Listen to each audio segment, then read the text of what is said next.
Hello everyone. दोस्तों, आज हम लोग बहुत ही इम्पोर्टेंट जजमेंट के बारे में डिस्कस करने वाले हैं। 2 दिन पहले सुप्रीम कोर्ट ने जो इंडियन गवर्नमेंट का जो स्कीम थी जिसे बोलते इलेक्ट्रल बॉन्ड स्कीम, तो उसे अनकॉन्स्टिट्यूशनल करके उसे स्ट्रक डाउन कर दिया है। और ये बहुत ही बड़ा फैसला सुप्रीम कोर्ट ने दिया है। ये हमारे जो इंडियन हमारे जो डेमोक्रेटिकल सिस्टम है उस पर बहुत बड़ी लेवल पे इम्पैक्ट कर रहा था या करने वाला भी हो सकता था। तो ये क्यों अहम है, इसको समझने के लिए इसको हम डिटेल में समझने की कोशिश करते हैं एक एक करके। तो मैं आपको थोड़ा समझाने की कोशिश करता हूँ कि ये पूरा मामला क्या है। देखिए, जो भी पॉलिटिकल पार्टीज़ है हमारे इंडियन डेमोक्रेटिक सिस्टम में, तो पॉलिटिकल पार्टीज़ ये कोई प्रॉफिट मेकिंग एंटिटी नहीं है। ये हमारे जो पीपल है, जो हमारे लोग हैं, इनको रिप्रेजेंट करने के लिए एक सिस्टम बनाया गया है ताकि वो गवर्नमेंट बना सके, जिसे हम सेंट्रल गवर्नमेंट और स्टेट गवर्नमेंट बोलते हैं। अब ये गवर्नमेंट बनाने का काम जो है ये किस लिए किया जाता है, ताकि जो भारत के जो रिसोर्सेस है, जो नेचुरल रिसोर्सेस है, वो उनका विकास करके, उनको डेवलप करके और उनका सही डिस्ट्रीब्यूशन उन लोगों में किया जा सके जिन लोगों ने उन्हें चुन के दिया है या बनाया है। कहने का मतलब यह है कि जो नेशनल रिसोर्सेस है उसका सही इस्तेमाल, उनका सही डेवलपमेंट करके उसी भारत के, अपने भारत के जो लोग हैं उनकी बुनियादी चीज़ें पूरी करके उन्हें विकसित करने के लिए मदद करें और इकोनॉमिकल, सोशल और वो सारे हर तरह के जो जस्टिस है और डेवलपमेंट कर सके। इसलिए पॉलिटिकल पार्टीज़ फॉर्म होती है। अभी पॉलिटिकल पार्टीज़ कोई प्रॉफिट कमाने के लिए तो ये बनी नहीं है। इनका काम क्या है कि गवर्नमेंट स्टैब्लिश करना और भारत के लोगों के लिए, और जो भारत के जो नेचुरल रिसोर्सेज है उनका डेवलपमेंट करना और उसका सही से वितरण करना या फिर डिस्ट्रीब्यूशन करना, किन में, लोगों में। ये उनका प्राइमरी काम है। अब इन्हें, ये पॉलिटिकल पार्टीज़ को अपना कामकाज करने के लिए, इलेक्शन लड़ने के लिए फिर पैसों की ज़रूरत पड़ेगी। तो अब इन्हें चाहिए रहेगा फाइनेंशियल सपोर्ट। तो वो किया जा सकता है लोगों के ज़रिए, और वो रहता, वो फंड वो चंदे के तौर पर जमा करते हैं। अब आगे बढ़ते हैं। यहाँ पर अगर आप देखेंगे तो अभी तक जो होता था, तो पॉलिटिकल पार्टीज़ को जो फंड जाता था वो कैश जाता था, डायरेक्ट कैश पैसा दिया जाता था। कैश पैसा देने की वजह से क्या होता है कि बहुत सारा ब्लैक मनी जो है तो इलेक्शन प्रोसेस में इस्तेमाल होने लगा, और ये ब्लैक मनी की वजह से पार्टीज बनने लगी और गवर्नमेंट बनाने लगी। अब ये ब्लैक मनी की वजह से फिर गवर्नमेंट अपनी जो पॉलिसीज़ है और जो उनके फैसले हैं वो उन ब्लैक मनी प्रोवाइड करने वाले के फेवर में जाने लगे, और इसके बहुत ज़्यादा कॉन्सिक्वेंसेस है। मैं सिर्फ आपको बता रहा हूँ जो आपको पता भी है। असली हमारा मकसद आगे जो डिस्कस करना वो है। तो ये ब्लैक मनी जो इलेक्शन प्रोसेस में यूज़ हो रहा था और उसकी वजह से जो करप्शन बढ़ रहा था सबसे मेन, तो उसको रोकने के लिए अब कुछ और नए रास्ते ढूंढने की ज़रूरत पड़ी थी हमें। फिर हमने कुछ तरीके बदले, और यहाँ पर हमने फिर जो पॉलिटिकल पार्टीज़ को जो फंड दिया जा सकता वो अब उसके रास्ते बदले। वो हमने शुरू किया चेक के ज़रिए, या फिर आप ऑनलाइन भी कर सकते, या फिर जो और तरीके हैं, जो रजिस्टर्ड तरीके हैं, जो ऑर्गेनाइज तरीके हैं, उस जरिए पॉलिटिकल पार्टीज़ को चंदा देना हमने अलाउ किया। कैश हमने कम करने की कोशिश की। 20,000 से नीचे कैश नहीं दिया जा सकता। उससे ज़्यादा जो है तो आपको 20,000 से कम कैश दिया जाएगा, और उससे ऊपर जो भी रहेगा वो आपको किसी जो हमारा जो ऑर्गेनाइज वे है, जैसे कि बैंक के थ्रू, चेक के थ्रू, ऑनलाइन ट्रांजेक्शन करके, या फिर और भी जो तरीके हैं उनसे पॉलिटिकल पार्टीज़ को दिया जाने लगा, या ऐसे हमने कानून बनाए। अब इसमें कुछ कानूनी जो काम कर रहे हैं, जैसे कि अब देखो, पहले तो जो पैसा दे रहा है, ये अब पैसा कौन दे सकता है, तो पब्लिक के साथ साथ कॉर्पोरेट सेक्टर भी है। मतलब ये पब्लिक भी, यहाँ पर जैसा मान लेते हैं ये पब्लिक है, तो पब्लिक इंडिविजुअल भी पैसे दे रहे हैं पॉलिटिकल पार्टीज़ को, और जो कॉर्पोरेट सेक्टर वो भी पैसे दे रहा है। तो उन्हें कैसे देना है? एक तो ऑनलाइन देना है, या फिर चेक के थ्रू देना है, या फिर और जो ऑर्गेनाइज इंस्ट्रूमेंट है, डिबेंचर है और बॉन्ड है, और उनके जरिए देना है। अब यहाँ पर कुछ चीज़ें समझ लो। अगर कोई कंपनी अगर पॉलिटिकल पार्टीज को चंदा दे रही है, तो उसे यहाँ पर एक रिस्ट्रिक्शन ला दिए गए थे, जो हमारा यहाँ पर कंपनी एक्ट है। कंपनी एक्ट 1956, इसके जरिए यहाँ पर है ना जो कॉर्पोरेट सेक्टर है उस पर रिस्ट्रिक्शन थे कि वो ज़्यादा से ज़्यादा चंदा नहीं दे सकते। वो क्यों नहीं दे सकते अभी हम आगे समझने की कोशिश करेंगे। उन पे रिस्ट्रिक्शन थे कि वो अपने प्रॉफिट के 7.5% ही चंदा दे सकते, उससे ज़्यादा नहीं दे सकते। और दूसरा, ये जो चंदा दे रहे हैं उन्हें वो उसका इनकम टैक्स भरना पड़ेगा, इसका टैक्स भरना पड़ेगा। तो मतलब कंपनी एक्ट के अंदर में इन्हें अपनी टोटल जो प्रॉफिट है उसका 7% से ज़्यादा दे नहीं सकते थे, और जो भी इन्होंने चंदा दिया है उसका इनकम टैक्स भरना है। साथ ही साथ उन्हें कंपनी एक्ट के अंदर में उन्हें डिस्क्लोज करना है कि आपने ये पैसा किसे दिया है ना, कौन सी पॉलिटिकल पार्टीज को दिया। मतलब आपको स्पेशली, मतलब जिसको दिया है वो डायरेक्ट मेंशन करना पड़ेगा कि ये पॉलिटिकल पार्टीज को पैसा गया है पूरा, ठीक है। साथ साथ जब ये पैसा जब पॉलिटिकल पार्टीज के पास आ जाता था तो पॉलिटिकल पार्टीज की भी रिस्पॉन्सिबिलिटी होती है। अब ये रिस्पॉन्सिबिलिटी कहाँ से आती है, तो ये रिस्पॉन्सिबिलिटी आती है रिप्रेजेंटेटिव पीपल एक्ट 1951 के तहत, और दूसरा IT act, income tax act. तो इसके तहत जो पॉलिटिकल पार्टीज है उसको भी डिस्क्लोज करना है कि उन्हें किसने कितना पैसा दिया, ठीक है, वो डिस्क्लोज करना होता है। इलेक्शन कमीशन के पास में वो डिटेल पूरी देनी होती है। अब ये पॉलिटिकल पार्टीज जो चंदा ले रही है, अब इसमें से कोई पॉलिटिकल पार्टीज गवर्नमेंट फॉर्म करेगी। अब जब गवर्नमेंट फॉर्म करेंगी तो उसे पता होगा कि किसने मुझे पैसा दिया और कौन मुझे आगे भी पैसा देगा। तो ये प्रॉब्लम आने लगी कि गवर्नमेंट पावर में वो इन कॉर्पोरेट सेक्टर के फेवर में फैसले लेने लगी, या फिर ये कॉर्पोरेट सेक्टर पैसा देकर, पॉलिटिकल पार्टीज को चंदा देकर वो अपने काम में उनका इन्फ्लुएंस की तरह इस्तेमाल करने लगा। मतलब अलग अलग कॉन्ट्रैक्ट्स मिलने लगे, गवर्नमेंट के लोन माफ होने लगे। उसके साथ साथ बहुत सारी चीज़ें हैं जो, जैसे कि कुछ कंपनी डालनी है तो उसको लैंड सस्ता मिलने लगा। तो ये कॉर्पोरेट सेक्टर अपना प्रॉफिट और अपनी ग्रोथ के लिए गवर्नमेंट को चंदे के जरिए इन्फ्लुएंस करने लगा। अब सिर्फ कॉर्पोरेट सेक्टर पैसा दे रहा था यहाँ, ऐसा नहीं है, जो पब्लिक है वो भी दे रही थी, पर वो इतना ज़्यादा पैसा नहीं होता है, वो ज़्यादा इतना इन्फ्लुएंस नहीं कर सकते उसको। तो अब जो भी गवर्नमेंट सेंटर में आ रही थी वो क्या करी, अपने जो फैसले हैं वो फेवर में, जैसे कि कोई आपको माइनिंग करनी है तो वो क्या करेंगी, उसकी लीजिंग करेंगी तो पर्टिकुलर कॉर्पोरेट सेक्टर को फेवर करेंगी और उसको जाने देंगी। उसको इंडस्ट्री डालनी है तो उसको सस्ती ज़मीन देंगी। तो ऐसे अनगिनत तरीके हैं जो ये कॉर्पोरेट सेक्टर उससे फैसिलेट, मतलब फ़ायदा ले रहा था। जैसे कि हम लोग 2G का भी हमको मालूम है, जो स्पेक्ट्रम ऑक्शन होते हैं वो है, और बहुत बातें हैं, आप समझ सकते बहुत बातें। तो फिर क्या किया जा सके, अब यहाँ पर फिर ये सब कर्टल तोड़ने के लिए या फिर जो कॉर्पोरेट सेक्टर का इन्फ्लुएंस कम करने के लिए अब हमको कुछ नया रास्ता चाहिए था। तो फिर हमने क्या किया, फिर अब गवर्नमेंट ने यहाँ पर एक नई स्कीम लाई जिसको बोलते हैं इलेक्ट्रल बॉन्ड स्कीम। ये जो दिख रहा है आपको, ये जो है ना, ये इलेक्ट्रल बॉन्ड है। तो ये मैं पूरा लिखता नहीं हूँ यहाँ पे, ये इलेक्ट्रल बॉन्ड स्कीम लॉन्च की 2018 में। अब यहाँ पर गवर्नमेंट ने बहुत सारी चीज़ें की, मैं आपको थोड़ा समझाता हूँ। गवर्नमेंट ने यहाँ पर बहुत सारे कानूनों में चेंज की, वो क्यों की हम समझते, थोड़ा यहाँ समझते साइड में। अब गवर्नमेंट ने 2017 में, जो बीजेपी गवर्नमेंट है, मोदी सरकार, 2017 में इन्होंने एक मनी बिल लेके आया। मनी बिल या फिर फाइनेंस बिल भी बोलते हैं इसको। फाइनेंस बिल या मनी बिल वो होता है जिसे पास करने के लिए सिर्फ लोकसभा में इसे पास किया जा सकता है। मतलब इसको इंट्रोड्यूस भी लोकसभा में करना है, और इसको लोकसभा ने पास किया तो इसको पास मान लिया जाता। राज्यसभा के पास इसके लिए पावर नहीं है। हाँ, कुछ दिन तक राज्यसभा डिस्कस कर सकती है। अगर राज्यसभा ने उसको पास नहीं भी किया, रिजेक्ट भी कर दिया, तो वो वैसे ही पास मान लिया जाता है। तो मनी बिल का ये फायदा था। तो मनी बिल के अंदर में 2017 में यहाँ पर जो इनकम टैक्स एक्ट है, इनकम टैक्स एक्ट, उसके साथ साथ पीपल रिप्रेजेंटेटिव एक्ट या फिर रिप्रेजेंटेटिव पीपल एक्ट, ठीक है। उसके बाद में आरबीआई एक्ट, उसके बाद में अपना आईटी हो गया और इनकम टैक्स हो गया, कंपनी एक्ट। इन सारे एक्ट में कुछ बदलाव किए।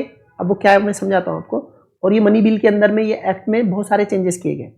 पहले हम समझ लेते हैं इसको, फिर बाद में मैं आपको समझाने की कोशिश करता हूँ कि इनमें से कौन कौन सी सेक्शन और क्या है। हम लोग लीगल तौर पे उसको बाद में समझेंगे, पहले ये कंसेप्चुअली समझ लेते क्या है। अब यहाँ पर इसको थोड़ा सा साफ करते। ओके, तो इसमें चेंज करके गवर्नमेंट ने यहाँ पर क्या की,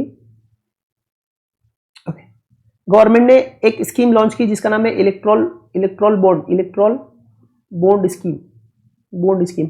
अब ये स्कीम क्या कहती है कि जिसे भी, मतलब जो इंडिविजुअल लोग है, प्राइवेट मतलब जो पीपल है इंडिया के वो भी, और कॉर्पोरेट भी, नीचे कंपनी का लोगो है आप देख लेना, जो कॉर्पोरेट सेक्टर है, मतलब कॉर्पोरेट सेक्टर भी मतलब कंपनीज, वो भी क्या करेंगी, अगर इन्हें पॉलिटिकल पार्टीज को चंदा देना है तो वो क्या करेंगी, अब उन्हें जाना है आरबीआई के पास जाना है और उन्हें एक बॉन्ड लेना है जिसे बोलते हैं इलेक्ट्रॉल बॉन्ड। ये जो आपके सामने ना, ये उसका ही फोटो है। तो ये बॉन्ड है, तो ये आरबीआई के पास जाएंगे। ये 1,000 का हो सकता, 10,000 का हो सकता, 1 लाख का हो सकता, 10 लाख का हो सकता, 1 करोड़ का हो सकता।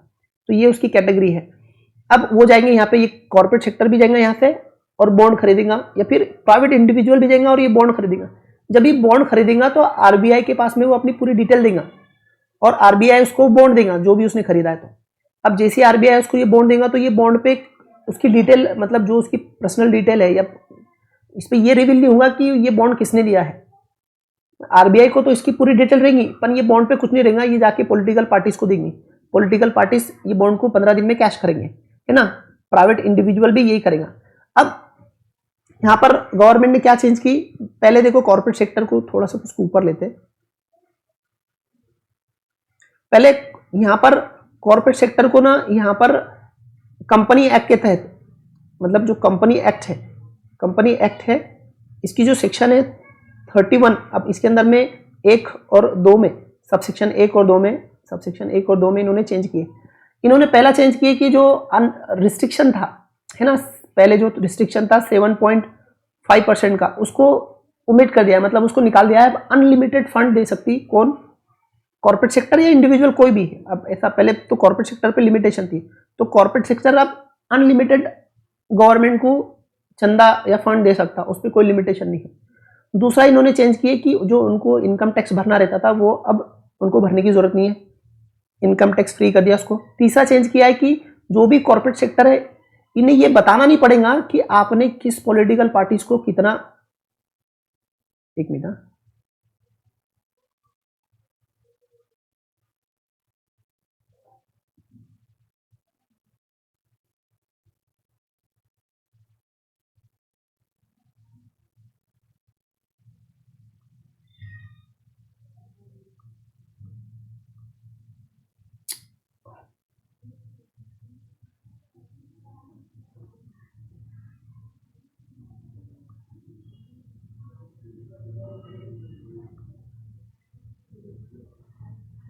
ओके, यहां से पेज डिलीट हो गया शायद,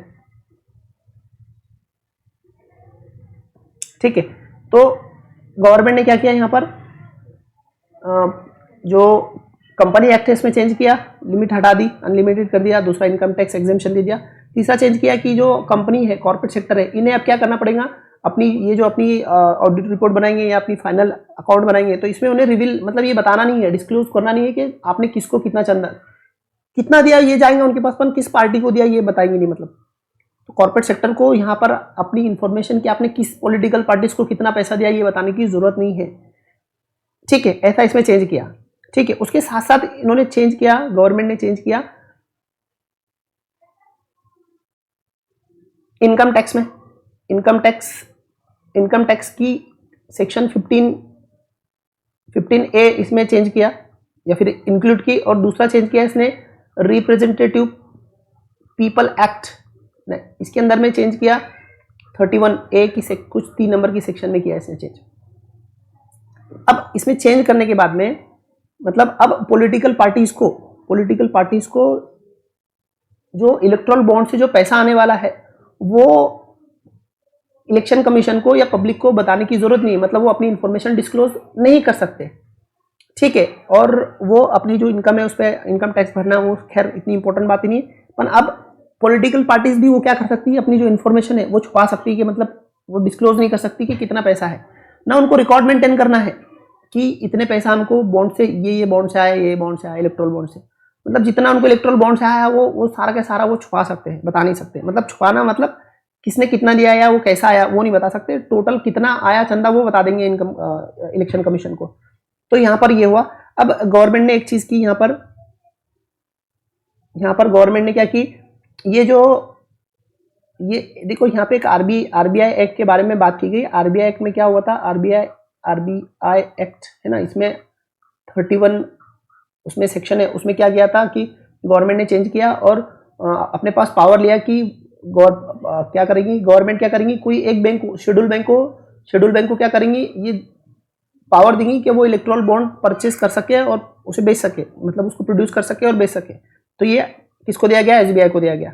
ठीक है, अब यहाँ पर देखो हमारा पर्पस क्या था कि जो इन्फॉर्मेशन है कॉर्पोरेट सेक्टर की वो गवर्नमेंट को पता नहीं होना चाहिए, है ना, गवर्नमेंट को पता होना चाहिए ताकि क्या नहीं किया जा सके। थोड़ा इसको साफ करते हैं।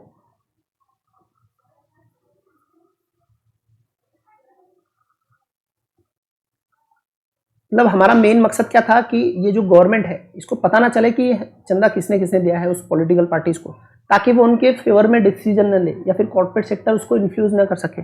ये हमारा प्राइमरी मकसद था।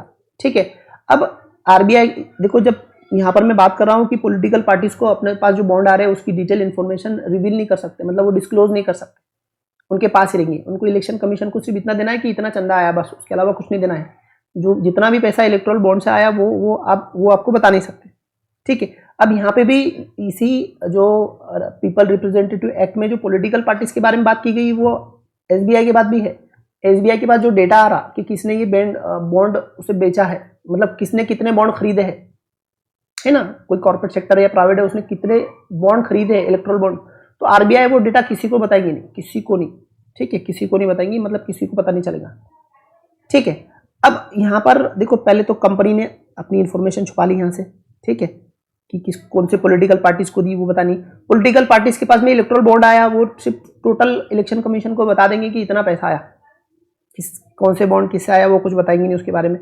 दूसरा, आरबीआई के पास आरबीआई ने किसे बॉन्ड दिया है ना, किसका, वो भी अपनी पूरी डिटेल छुपा के रखेगा।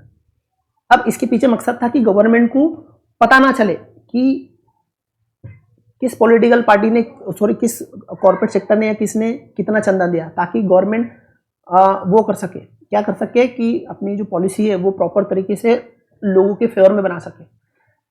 अब इस पे ऑब्जेक्शन कैसे लेने लगे, पहला ऑब्जेक्शन लेने लगे कि ये जो कॉर्पोरेट सेक्टर को, पहला ऑब्जेक्शन है जो पिटीशन फाइल की गई थी इसके अगेंस्ट में, तो पहला ये था कि जो कॉर्पोरेट सेक्टर को जो लिमिट हटा दी गई है अनलिमिटेड पैसा देने की, है ना, जो अनलिमिटेड जो पैसा है वो कॉर्पोरेट सेक्टर देंगी, तो ये इसको चैलेंज किया गया। आर्टिकल नंबर जो हमारी इंडियन कॉन्स्टिट्यूशन की जो आर्टिकल 15 है, इसमें से चैलेंज किया गया, क्योंकि ये जो कॉर्पोरेट सेक्टर जब अनलिमिटेड पैसा देंगे तो ये इक्वल डिस्ट्रीब्यूट नहीं करेंगे, ये किसी ना किसी को फेवर करेंगे और उसको ज़्यादा पैसा देंगे, और उसका डायरेक्ट इम्पैक्ट पड़ेगा इलेक्शन पर। और इलेक्शन पर एक पॉलिटिकल पार्टी के पास बहुत सारा कैपिटल हो सकता, पैसा हो सकता, तो ये जो इलेक्शन जो फेयर होने चाहिए, जो इक्वल प्लेस पर या इक्वल बैटल पे इलेक्शन होने चाहिए, वो इलेक्शन नहीं होंगे। मतलब ये जो आर्टिकल नंबर 14 है, सॉरी 15 नहीं 14 है, इसका वायलेशन है, ऐसा पिटिशन में कहा गया है। ठीक है, पहला रीजन। और दूसरा है कि जो यहाँ पर आप देखेंगे कि ये जो कॉर्पोरेट सेक्टर जो पैसा दे रहा है, तो ये छुपा के रख रही है इन्फॉर्मेशन ये छुपा रहा है, किसी को बता नहीं रहा है। मतलब उसको भी अपनी जो एनुअल शीट है, अकाउंट्स है, उसमें ये बताना नहीं है कि किसको पैसा दिया है, बस इतना बताइए कि हमने पॉलिटिकल फंड में इतना पैसा दिया है। तो अब ये जो कंपनीज है, ठीक है, इसमें कंपनीज में देखो इसके शेयर होल्डर होते हैं। कंपनी जो है ना, तो सिर्फ कंपनी की जो बोर्ड है वो सिर्फ उसकी नहीं होती, उसमें शेयर होल्डर है। तो ये शेयर होल्डर को भी पता होना चाहिए कि ये पैसा जो दिया जा रहा है कॉर्पोरेट सेक्टर को, तो ये इनको भी नॉलेज होना चाहिए उसमें, क्योंकि ये भी उसके शेयर होल्डर है, इन्हें भी पता चलना चाहिए। अब कंपनी और कोई इंडिविजुअल नहीं है कि उसकी जो पर्सनल इन्फॉर्मेशन छुपा सके, तो इसलिए ये जो कंपनी यहाँ पर जो अपना डेटा जो छुपा रही है या अपनी इन्फॉर्मेशन जो नहीं बता रही है, तो वो भी वायलेशन करता है, क्योंकि इनके राइट्स का। तो इस बेसिस पे भी उसको चैलेंज किया गया। ठीक है, इनका भी फंडामेंटल राइट्स है कि वो जान सके कि वो जो उनकी पैसा है वो किस पॉलिटिकल पार्टीज को दिया जा रहा है और वो क्यों दिया जा रहा है। तो यहाँ पर इसे चैलेंज किया गया। उसके बाद में दूसरा चैलेंज किया गया यहाँ पे कि जो डेटा है आरबीआई के पास में, पूरा डेटा आरबीआई के पास में है पूरा। तो आरबीआई किसकी कंपनी है? आरबीआई है गवर्नमेंट की कंपनी। तो गवर्नमेंट जब चाहे ये डेटा एक्सेस कर सकती है। ठीक है, हाँ, सिर्फ जो रूलिंग पार्टी है वो एक्सेस कर सकती है, जो अपोजिशन पार्टी है वो बिल्कुल इसको एक्सेस नहीं कर सकती। तो इसमें क्या होगा कि अब जो भी कॉर्पोरेट सेक्टर जो बॉन्ड दे रहे हैं तो उसको मालूम है कि गवर्नमेंट को पता चलने वाला ही है, तो ज़्यादा से ज़्यादा रूलिंग पार्टी को पैसा देंगे और वो पैसा बहुत कम पैसा अपोजिशन को देगा। दूसरी बात, गवर्नमेंट को ये भी पता चलेगा यहाँ पे कि जो अपोजिशन पार्टीज को किसने पैसा दिया। अब जब गवर्नमेंट के पास इस पूरी डेटा आ रहा तो वो जाके उसको कांटेक्ट करेंगे, जो भी कंपनी ने दी या फिर जो भी इंसान ने दिया, तो बोलेंगे उस पर वो रूलिंग पार्टी प्रेशर डाल सकती है ना कि आप उन्हें चंदा क्यों दे रहे हैं, या फिर हमें पता चल गया, तो वो फिर चंदा देने से बचेंगे। तो इसमें क्या होगा, फिर जो हमारा हमारा प्राइमरी मकसद क्या था कि गवर्नमेंट को इंफॉर्मेशन नहीं जाना चाहिए कि उसे कितना किसने पैसा दिया, ताकि पॉलिसी बनाते टाइम उसका इन्फ्लुएंस ना हो सके, उसका मिसयूज ना हो सके या करप्शन बढ़ावा ना दिया जा सके। बट वो तो रहा एक तरफ। यहाँ पर क्या होगा कि ये जो पॉलिटिकल पार्टीज है, तो मतलब पॉलिटिकल पार्टीज को तो पूरा खत्म किया जा सकता है इस तरह से, क्योंकि उनको जब चंदा ही नहीं मिलेगा इन्फ्लुएंस से, तो फिर वो कैसे इक्वल फील्ड पे लड़ सकेंगी और कैसे वो लोगों के मुद्दे उठा सकेंगी। तो ये वजह से ये बहुत मतलब एक नेगेटिव चीज़ साबित हुई जो इलेक्टोरल बॉन्ड की, और सुप्रीम कोर्ट ने भी इसको रिकॉग्नाइज किया। तो और तीसरा यहाँ पर एक बहुत इंपॉर्टेंट पॉइंट था कि देखो जो लोग है ना, तो वो क्या करेंगे, वो अपने देश के नेचुरल रिसोर्सेज, ये जो लोग दिख रहे हैं यहाँ पे, जो वोटिंग करेंगे है ना, तो वोटिंग करेंगे, वो क्या करेंगे, किसी पॉलिटिकल पार्टीज को अपना इलेक्शन में मतदान करेंगे। तो उन्हें ये पता होना चाहिए कि उसके पास में जो पैसा आ रहा है वो कहाँ से आ रहा, तो ये उनका राइट्स है जानने का। तो जो हमारी कॉन्स्टिट्यूशन की जो आर्टिकल 19A है और उसमें भी सबसेक्शन ए, तो इसमें राइट टू नो मतलब राइट टू इन्फॉर्मेशन, मतलब ये वोटर को ये राइट्स होना चाहिए या राइट्स है, और ये फंडामेंटल राइट्स है कि वो जान सके कि वो जिसे मत दे रहे हैं, जिसे वो अपना वोट दे रहे हैं, तो उसके पास जो पैसा आ रहा है वो कहाँ से आ रहा है, वो उनका जानने का बुनियादी हक है, फंडामेंटल राइट्स है, जो राइट टू इन्फॉर्मेशन के अंदर में आता है आर्टिकल 90A के अंदर में। ठीक है, तो ये भी सुप्रीम कोर्ट ने बात मानी। तो ये सारे आर्ग्यूमेंट देखने के बाद में, मतलब अब यहाँ पर आप बोलेंगे कि फिर गवर्नमेंट ने इसके अगेंस्ट में कौन सी बातें कहने की कोशिश की। तो गवर्नमेंट का दलील था कि नहीं, यहाँ पर ये जो इन्फॉर्मेशन छुपाई जा रही है ना, ये कॉन्फिडेंशियल इन्फॉर्मेशन है। मतलब हम लोग ये जो पैसा देने वाले जो भी है लोग हैं भारत के या फिर कॉर्पोरेट है, तो इनकी जो इनकी पर्सनल इन्फॉर्मेशन है ना, जो लिबर्टी इनको मिली है, पर्सनल लिबर्टी है ना, ये आर्टिकल 21 का हवाला देके आर्ग्यू करने लगे कि यहाँ पर ये जो लोग चंदा दे रहे, तो इनकी जो प्राइवेसी है वो ब्रीच हो सकती है, मतलब जो उनकी प्राइवेसी फंडामेंटल राइट्स है वो ब्रीच होगी, उसको रोकने के लिए ये सब डेटा छुपाया जा रहा है, मतलब बताया नहीं जा रहा है। पर यहाँ पर इसकी क्रॉस आर्ग्यूमेंट में बताया गया कि देखो, पहले तो सबसे ज़्यादा पैसा जो दिया जा रहा है ना, वो कॉर्पोरेट से दिया जा रहा है, और कॉर्पोरेट कोई इंडिविजुअल नहीं है, कोई सिटीजन नहीं है जिसे हमारा जो आर्टिकल 21A मिले। आर्टिकल 21 ये किसी सिटीजन को मिलता है, ये सिटीजन को है। कॉर्पोरेट कंपनीज है वो सिटीजन नहीं है, पहली बात तो इसलिए, और ज़्यादा से ज़्यादा पैसा तो कॉर्पोरेट ही दे रही है। तो अब यहाँ पर, और दूसरी बात, ये जो कॉर्पोरेट सेक्टर है, तो ये कॉर्पोरेट सेक्टर में ना, ये इनके पीछे बहुत सारे लोगों के शेयर है, तो उनको भी वो पता होना ज़रूरी है। तो इस वजह से ये प्राइवेसी का मामला आता ही नहीं, ऐसा सुप्रीम कोर्ट में भी कहा। तो ये कुल मिला के इनके बेसिस पे सुप्रीम कोर्ट ने इसे, ये जो इलेक्टोरल बॉन्ड स्कीम है, ये आर्टिकल नंबर 15, मतलब मैं आपको थोड़ा इधर बता देता हूँ, ये आर्टिकल नंबर हमारा जो 14 है, राइट टू इक्वालिटी है ना, राइट टू इक्वालिटी, और 19A1 सबसेक्शन 1, इनका वायलेशन करती है। इस बेसिस पे जो इलेक्टोरल बॉन्ड है उसको स्टक डाउन किया गया, उसको अनकॉन्स्टिट्यूशनल डिक्लेयर कर दिया गया है सुप्रीम कोर्ट के जरिए। अब हम थोड़ा इसको आगे बढ़ते हैं। देखो, यहाँ पर ये जो टोटल पैसा आया था है ना, टोटल जो बॉन्ड्स के जरिए पैसा आया था, यहाँ पे आप देखेंगे कि देखो, ये 1000 के बॉन्ड सबसे कम गए, सिर्फ कितने टोटल हुए, 47 बॉन्ड लिए 1000 के, 10,000 के 70, और जो आप देखेंगे 1 करोड़ के बॉन्ड देखेंगे तो कितने टोटल सोल्ड हुए, तो ये 5,700। अब 1 करोड़ के बॉन्ड एक इंडिविजुअल तो दे नहीं सकता, ये तो सब कॉर्पोरेट सेक्टर ने दिए।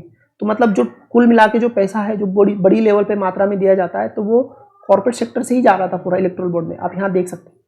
तो इसलिए यहाँ पर वो पर्सनल जो राइट टू प्राइवेसी का जो मामला है वैसे ही खारिज हो जाता है, और ये कॉर्पोरेट सेक्टर पूरा इन्फ्लुएंस करने के लिए ये पूरा पैसे दे रहा था, ऐसा हम कह सकते हैं।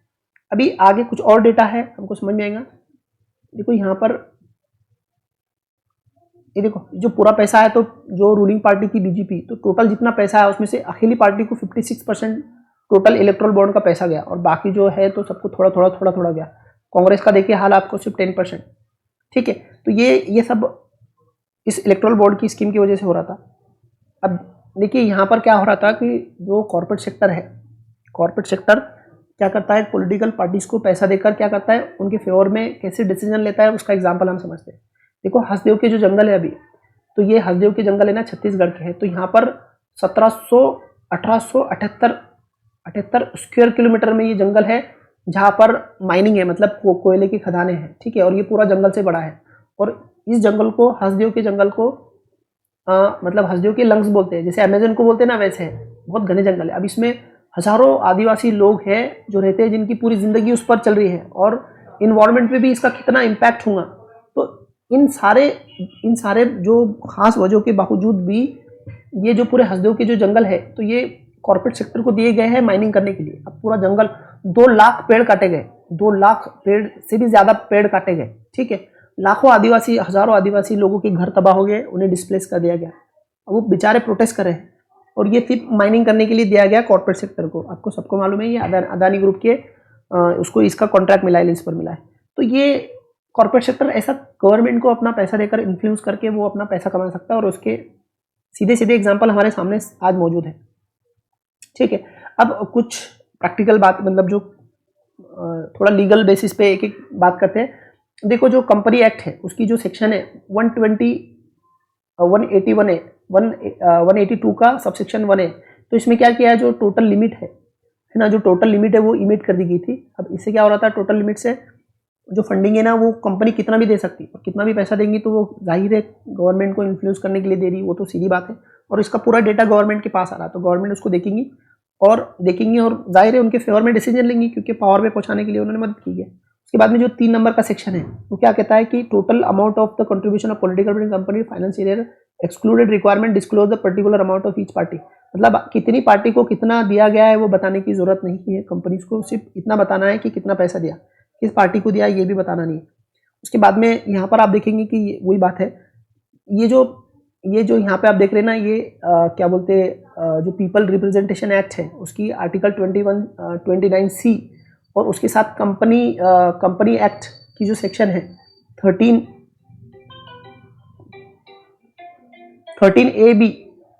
IT act.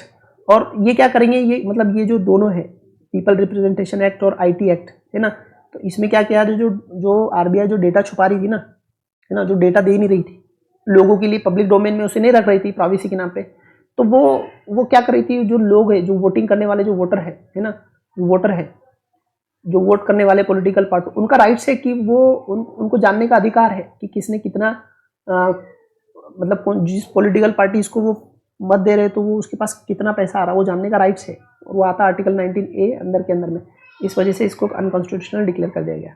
उसके बाद में कुछ और डेटा, जो मतलब ये ऑर्डर की कॉपीज में बता रहा हूँ आपको, है ना, ये IT एक्ट की 13 है, इसके अंदर भी वही बातें जो मैंने आपको समझाया कि वो कंपनी अपने जो कंपनी है या पॉलिटिकल पार्टीज को कोई भी इंफॉर्मेशन डिस्क्लोज करने की जरूरत ही नहीं है जितना उसको इलेक्ट्रल बोर्ड से पैसा मिला है वो। ठीक है, उसके बाद पॉलिटिकल पार्टी मत रिसीव डोनेशन। तो वही बातें जो मैंने आपको समझाई इसी के जरिए। अब हम लोग थोड़ा जो सुप्रीम कोर्ट का जजमेंट, ये बातें मैं आपको समझा चुका हूँ, आपको मैं PDF डिस्क्रिप्शन में शेयर कर दूंगा जो मैंने बनाया, आप देख लेना, आपको आसानी से समझ में आ जाएगा। ठीक है, अब यहाँ पर ये देखो पहला आगे बढ़ते हैं। हाँ ठीक है, तो यहाँ पर जो सुप्रीम कोर्ट का डायरेक्ट जजमेंट देखेंगे हम लोग एक एक करके। देखो पहला, scheme unconstitutional and it's accordingly struck down. जो इलेक्ट्रल बॉन्ड की स्कीम है ना, वो स्ट्रक डाउन किया गया। उसके बाद में जो सेक्शन है people representation of people act की 29C1, उसको अनकॉन्स्टिट्यूशनल डिक्लेयर कर दिया गया। साथ ही साथ जो कंपनी एक्ट है उसकी सेक्शन 182 की सबसेक्शन 1, उसको भी स्ट्रक डाउन कर दिया गया है ना। उसके बाद में इनकम टैक्स एक्ट की 13AB, इसको भी स्ट्रक डाउन कर दिया गया है। और जो फाइनेंशियल बिल था, जिसका मैंने पहले किया मनी बिल करके आपको बताया था 17 में जो पास किया गया था, उसको भी अनकॉन्स्टिट्यूशनल डिक्लेयर कर दिया गया है। अब डायरेक्ट हम लोग वही पोजीशन पे आ गए जो 2017 से पहले की थी। मतलब अब वो सारे कंपनी एक्ट के अंदर में रिस्ट्रिक्शन कॉर्पोरेट सेक्टर पे आगे की वो 7.5 से ज़्यादा डोनेशन नहीं कर सकते, पॉलिटिकल पार्टीज को अपनी सारी इंफॉर्मेशन अब डिस्क्लोज करनी पड़ेगी। साथ ही साथ सुप्रीम कोर्ट ने ऑर्डर में कहा है कि जो आरबीआई के पास में जो 2019 से बाद में जितने भी इलेक्ट्रॉन बोल्ड जिसने परचेस किए उसका डेटा इलेक्शन कमीशन को दो, और इलेक्शन कमीशन क्या करेंगे, उसको अपनी वेबसाइट पे पब्लिश करेंगी 13 मार्च से पहले, ऐसा करके दिया गया है। अब हमारे पास में एक प्रॉब्लम वैसी रह जाती है कि जो हम प्रॉब्लम का सॉल्यूशन ढूंढ रहे थे वापस हम वहीं आ गए। कौन सी प्रॉब्लम?